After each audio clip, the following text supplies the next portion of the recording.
We continue our interviews with Kentucky's gubernatorial candidates with former UN Ambassador Kelly Craft. Kelly, thanks for being here today. Thank you so much for having me. First off, you have vowed a full court press against Communist China's fentanyl abuses in the state. What specifically does that mean?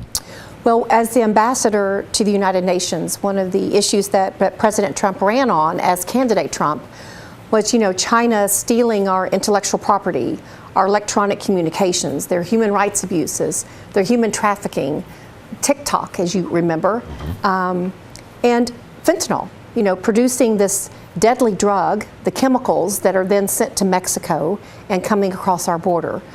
So I fought them and stood up to China, the Chinese Communist Party, that the day that we left office, I was sanctioned for the rest of my life. So I find that as a badge of honor, and it only indicates that obviously we're standing up for the right things. I mean, we have to protect our children from these deadly drugs, and also from TikTok, because it's stealing intellectual property and communications from our young adults and from people that they're communicating with. So what that means, let's go over the fact that China has been purchasing Kentucky farmland. So you have to understand that the Chinese Communist Party is thinking the long game. And I recognize that as U.S. Ambassador to Canada, because that's one of the reasons that we wanted to tear up the old NAFTA, renegotiate for USMCA, United States, Mexico, Canada agreement, so that we would have jobs in America, jobs in Canada and in Mexico. We wanted to keep our jobs here at home, instead of outsourcing to China and Mexico. So it is an everyday occurrence. I mean, you see this in the news. I mean, President Trump ran on this. He was the first person to ever really strongly come out and say, look, why are we not keeping our jobs in America? Why are we outsourcing to China? We have the hardest workers in America, and I can tell you from negotiating USMCA, we have the hardest workers in Kentucky. So I was able to bring jobs here instead of, outsourcing to China also. So it was a real win, a win to be able to be in Canada. It was a historic agreement. And then it was historic what we accomplished at the United Nations. Changing topics now, let's talk about endorsements. Texas Senator Ted Cruz and Kentucky Congressman James Comer are endorsing you. How do you think that'll help your campaign? Both are personal friends, so this is more of a personal endorsement than political. And I look at this as this has been a lifetime support. Both have been friends. They both have supported me in everything I've accomplished, and they were big supporters of when I was appointed to Canada as the ambassador, and then to the UN. So this is just another way of showing support. So my endorsement has been coming from people all across the state of Kentucky. I have crisscrossed the state. Today, just a few minutes ago, I finished my 105th kitchen table stop, and I will continue to stop at kitchen tables until the polls close. Former President Trump has endorsed opponent Daniel Cameron, as you know, but he did that before you entered the race. Fox News says there's been some talk that Trump may change his mind. Any truth to that? There was no choice made, because you're correct, I was not in the race. Right. And I have a passion to get into the arena. So 4 months later, after watching and speaking with my husband about the candidates, because what we want to do is to defeat Andy Beshear. The only person qualified to do that is myself. So I put myself out in the arena, and like I said, my endorsement comes from Kentuckians, and listening at their tables, understanding, taking their voice with me. So everywhere I go, I pick up a story from someone else, and you're able to share it. Because when you can share these stories, people say, wow, I feel the same way. It's okay to talk about it. What's your reaction to opponent Eric Dieter's lawsuit challenging your residency? Well, I guess you have probably heard it's been dismissed. Okay. I mean, he has acknowledged that it was bogus. And I will tell you that for several months, my opponents had been shopping this bogus claim around to the media. And media did not pick this up at all.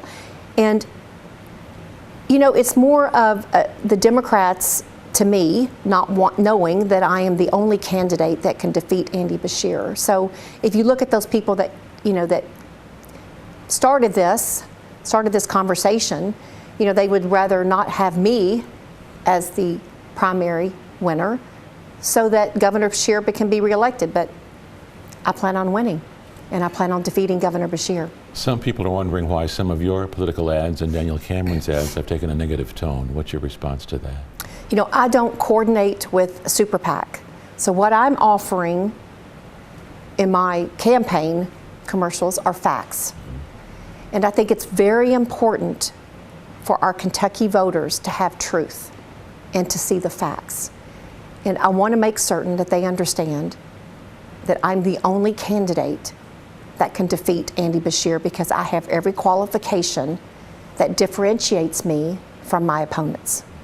Some people have suggested that your campaign contributions from out of state may lead you to consider out of state contributors' ideas more than Kentuckians. How do you react to that? I find that absolutely ridiculous. I am focused on the state of Kentucky. I am a Kentuckian. There is no better place than to be from Kentucky, to represent Kentucky, and that's what I plan on doing. And bottom line, what makes you the best choice to be the next governor of Kentucky? Well, if you think about it, I'm a non-career politician, never done this before. My husband and I have lived the American dream. And I got into this arena because I want to make certain that Kentuckians have the same opportunity, that our children and our grandchildren, everything I talk about on the campaign, I've created it. My family has created thousands of jobs for the state of Kentucky in the energy industry and in the supply chains around that industry. I understand how to create jobs. I understand how to bring jobs to Kentucky. I have a Rolodex from when I negotiated United States-Mexico-Canada agreement. And let's talk about education for a minute. Or let's go back to jobs for a second. Aren't you kind of tired of losing to Tennessee? I mean, it's not enough for Western or for UK to beat them on the football field, the basketball court. I want to win in the economy.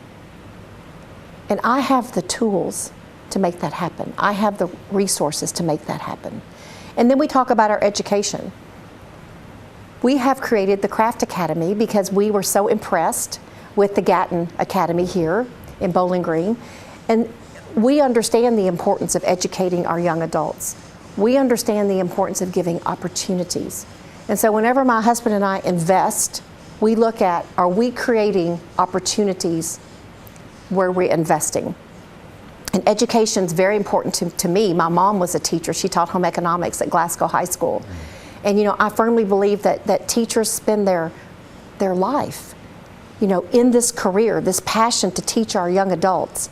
And they want nothing more than to see their students walk across that stage to receive a diploma. But you'd have to take it a step further.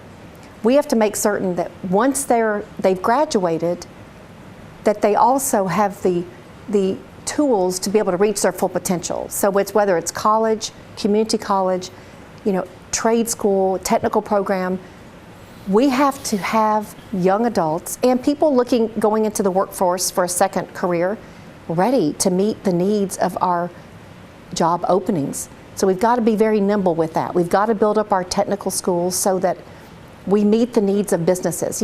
All the small businesses are having problems finding workers. Well, we can solve that problem. Thank you for your time, Ambassador. Thank you. Thanks for having me. You bet. Hey everybody, Gene Birk here. Thanks for checking out our interviews with candidates running for Kentucky Governor. Be sure to check out our full coverage of this year's primary in Kentucky at WBKO.com.